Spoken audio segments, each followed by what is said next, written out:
Ole, voin chu noi thum ka sem don ni hanti ve tai la ani adik che longa noi thum mem kon sem don lawa ma se sing riat kum tin kon sem don na chuan kum tin sing in don chuan kum thum chung chuan noi ni le chan ve nia noi thum mem chu a phalowa ma se kum li chung chuan in noi thum chu pha kon che bon don ni zan in chu ro pui khop mai tin chan ngal to pila ni mai zanin chu scholarship deal the kan soi dona mizo hi chon tribal scholarship hi kan deal veka tha veka hain technical a te mizo scholarship board kan deal thupa kha chu ka soi don lo ni national scholarship portal chungchang zanin chu karan soi dona he scholarship portal hi mizo ten kan man tangkai thu hle maya scholarship tam tak oma mizo ten hi deal na chang te kan share ta kan lo hlok pui tan zanin hian ka ham soyani ti chuan abul tan nanin national scholarship portal ti website hi ka han soi dua hei nimin chuanin new user ti kan click hian engma hon lang theilowa voin chon hei pani hon lang tan nga la scholarship ho hin hong tan don ni na langa kartin kha lo check ula scholarship deal hun hi hon an hon hong sup sup mai don ani kartin check tur ni mo monday tina voin chu class kal pe am lo nge main ti piang khanin monday a khanin pe lo piang khan hei hong ula an hong tem ti kha va check thin ho ke ma pon video update han nei thin ka tu manga ma ga chu ka nei thei lo pal takin mania check kha a tha ni hey new registration ti kha atlik theya voi nimin khan eng mom no voin chon hem te pani hi on om to a chu ngai ven ngai me mani chuan askim khang kha ka ron soidona new user register now ti akhanin hei la ya mouse mu pha kha chuan en ula hela new user ti click khan hei hon langa chuan noi mi pathum khan tik le popanga nimaya chuan kha ti ngai ni chuan in document ho kha lo nei lok ula achan chu adar te nga ya tribal nga ya residential nga ya chuan certificate khang in academic history ein certificate nei zong nga bank account ngai boka khang nei lo kha in om pal ho chuan in ti vek tur ni chuan in adar ha khan in mail kha chiang tur ni boka ni antinanin no panla in lak tiang chi te khain adar ha omani chuan kha update hun in nakina update dan khain thread lo chan dur menon zot ula DC office update ya DC office ka kal thei lo in ti chuan in hun in nei an lo hon main tun hun in phang tangkai ro an hon huna chuan ka ni khatle kan hong le dona chuan khami chung khan certificate zong nei ngai na kha om lo ni ka han sei leng certificate ngai kha adar chuan email adik tu ania date of birth adik tu ania address adik tu ni bokani ma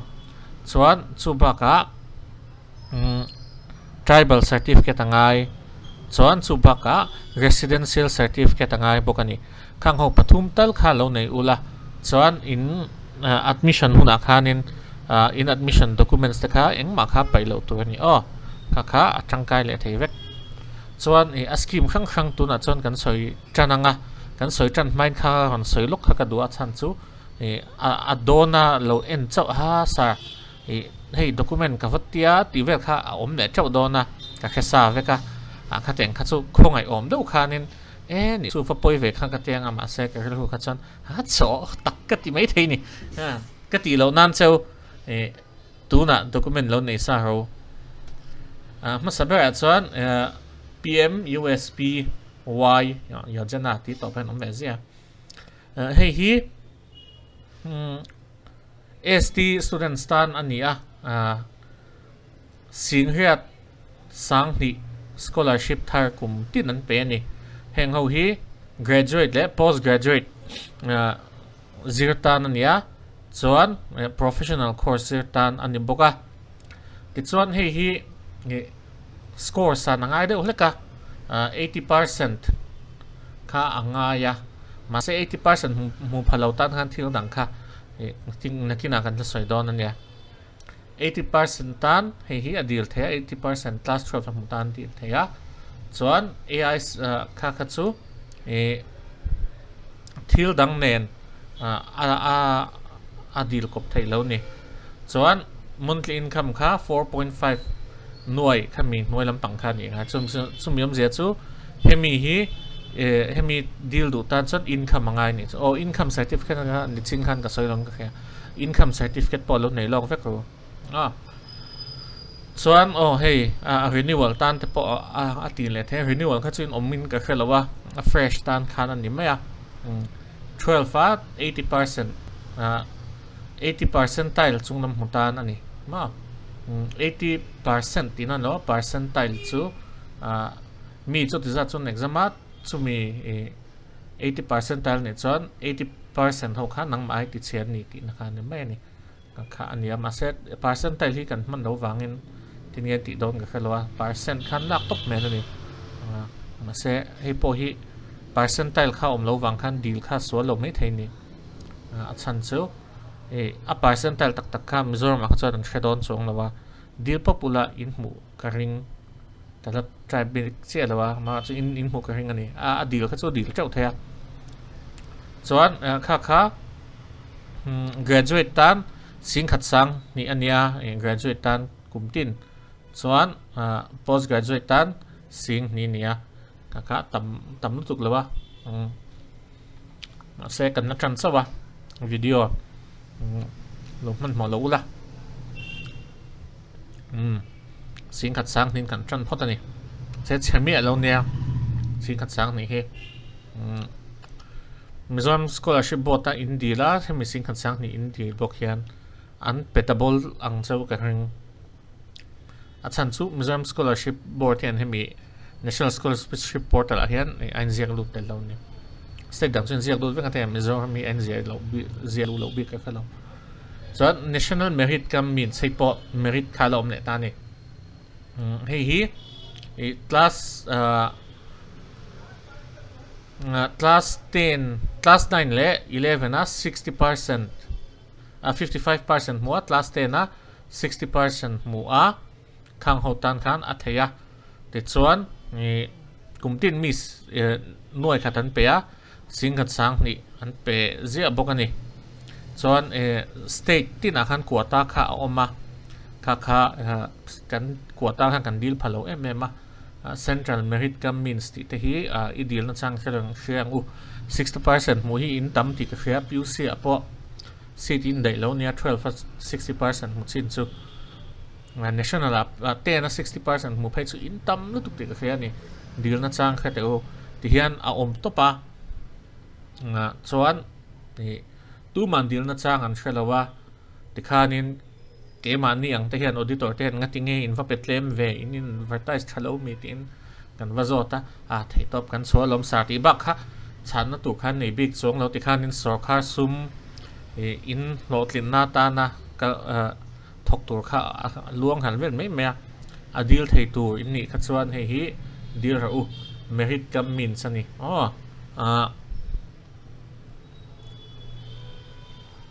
lúc nhà chuan Northeast mi tan scheme siam kan lut chananga Northeast Council Merit Scholarship an thunga ti chuan hei qualifying hi oma diploma course year tan chuan diploma khang course year tan chuan 12 60% muksin tan an lopon 10 zo diploma ang chi ni chuan 10 60% mutan ani chuan degree tan chuan 60% 12 muksin tan chuan MSc MA tiang chi ho MSc te MTech tiang chi te MBBS te tiang chi chuan 60% muksin tan mo MPhil po PG 60 ka tiang sang khan mai an zir lai ma chi an thil zir 60% muksin tan khan ani chuan ta hian phei hi scholarship dang kha India la hei India hianin effect lo ni adon double thei hi entiananin nichinami scholarship dang kha lo deal to ta ula hei hi India chuan India bel khan apangin in dong thei ni chu danina a phalani chu share ta tha ti chuan kum tin diploma chu sing ni degree chu sing ni sang ni postgraduate degree chu sing ni sanga MPhil chu sing thum ani ka roommate David upon he chu apply nge nga yang scholarship dang chu mu tho na sing thum hi ka ko mu dona chuan sing khat ka ho don ni ka roommate ne na tang po ni engzang a miron pek ve don ai sing thum kum tin ka pe don sewa eng moza chu min treat ve nga yang tera ti chon he kwata om le nga la ni kum tin Mizoram tang degree zir kha za som nin pe ka ngai ni khong e engineer zir ho zong song kha inom khong e MBBS zir ho zong zong khai nom za som ni scholarship pe kan ma mo an tia ni central in mo northeast state tan scholarship za som ni hi pe ka nga ya ron deal te u an tia ni in deal do nem in deal ngai ni in deal khan long pha ka ni in poisa tur nang hak chewa in details kha website a zia lu khan ni mai ti tur chu chuan thu oi ho chuan sing ni sang nin dongang thu oi lo chuan eng main dong lawang no hatiang mai khan ni hriat nai nei to tuna chuan va puang da ro in thian ta po hril vek ro kumin hian za som hin an deal don lo hrim adang zong ne na ngai to pe chuan ti dar chuai ro he video hi ka vai hal cha ka ti na lampang ni lawin mi za som ni khan ni dong tak ula ka ti le khazir la ya brok hi sham zia ka ve a chawang chuan in brok in chung te ti ha dam zong in chet ve ngai ni mo in ti thei khenga in chung te in pui thei khenga in pui du lo ni chuan in ti thalo ni mi hring angain in fail ani mi hring in ni na in zir lai chuan in pass mai the ma se mi hring in ni na in fail ani chuwang chuan in mi hring in ni na ngin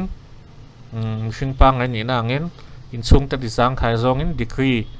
zirte diploma zirte PG zirte MPhil zirte professional course sa zir in ni chuan kha deal u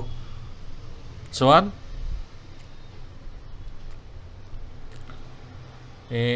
adot le chu postgraduate scholarship for professional course tin ni le hei hi ama min an khan ang lo ni ti chuan heta hianin professional le ni non professional kha an thlia khang to tai cham professional ti kha chu helaya anon da ho hi ni IIT tiang te NIT tiang che kha engineering te medical te chuan pharmacy tiang chi ho vel kha khang ho kha professional course ten anti deuh bi ka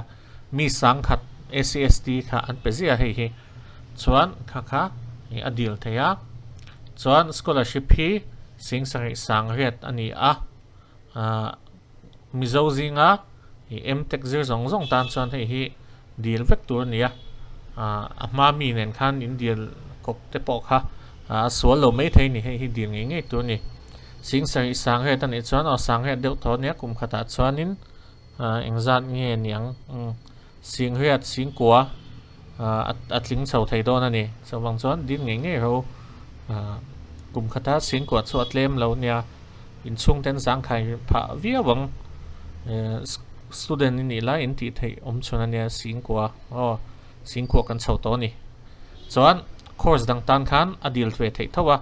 sing sang li zanga in dong thum don ni chawang chan ni hi din nge tu ni heng hi institutions thokha in chekanga hi milista hen karon da central universities hawa le Institute of National Importance hawa zirtan ani khang ho kha dero entinan MZU te po hi central in university ni ka hriat tur kha mi ho khan in deal theya MZU PG zir postgraduate ani ha tu na mi kan sai chu PG zir chu MTech te MA te MTech te zir ni chon sang sari zakhe tin munga MA te MSc zir te ni chon sang li zangai don ni thlatin chuan kum khatani chuan ein belkom ve ni chuwang chuan in thei phot chuan hi in dil tan ka du sakem em cheu ni top bera chuan ishan uda yan ya he po hi north east mi sing khat kum tin pe ka nga ya chuan general degree tan sanga zali thlatin ania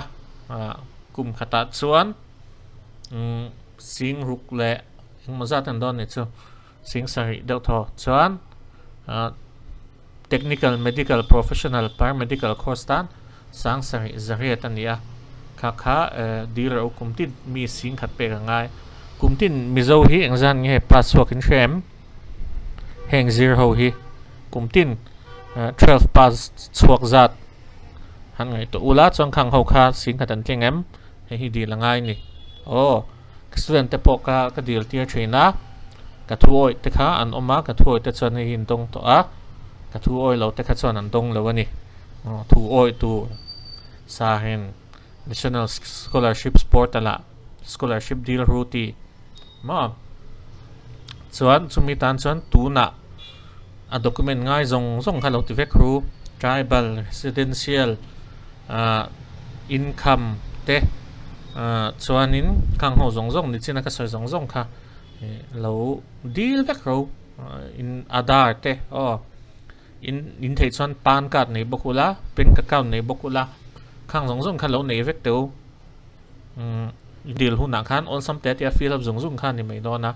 har sadon lo ni tuna angai chon heti za thi in dong ang ma chu thil harsel tuk lo ani ti chuan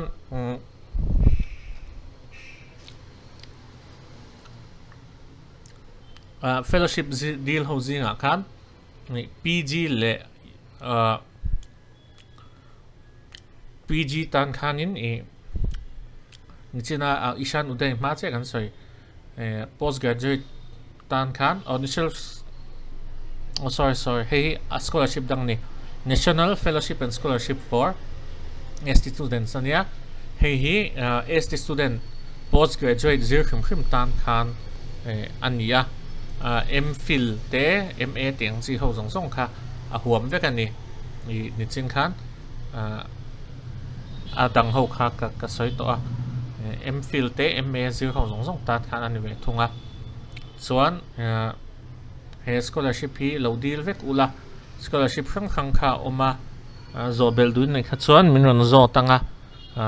comment ta te pon min zot thea chang comment lo te pon min zot thea ti chuan tuna hin document khan nei vek ula in thian te in chung te in du sak zong te mo she om tuar no se an chung ko hian in tiang chi zong kha chu document nei vek tu no fil teu chuan in deal ho don nen thian za hun student union tiang chi te ngai thla tin om chuanin hi malak na nei thei ula ka ti khop maya mizo zinga a deal kan tlem sia don tu ka tam sia ma nge bible a po en zia kha mi ho sapain roya the don akil tu te kha avazonga tiang chi de ulek kha ni he tiang ke ji chu roi kil tu ro ma roya kil tu khami so man ngai ani som tu kha student pol te tlom ngai pol te pol khang ho khan lo ti te u chuan lo som khom ula document ngai khan nei tir ula ti chuan document tool khan nei huna nakina hi kartin kha lo check ula heng scholarship hi an honge ti kharon aron om mei dona mania check dan kha kan sai to kha chuanin WhatsApp group ka tel na hawa chuan tang puin update su ka hon da dona chuan ka lo da lo pal po khan mani khan lo check ula kha ngai ani scholarship dong lo sum lam har sa tam tak an om thina mizo zin lai te khang ho zong tan khan he video hi a thei chuanin in lo the dar don ya zawai chunga ka lo me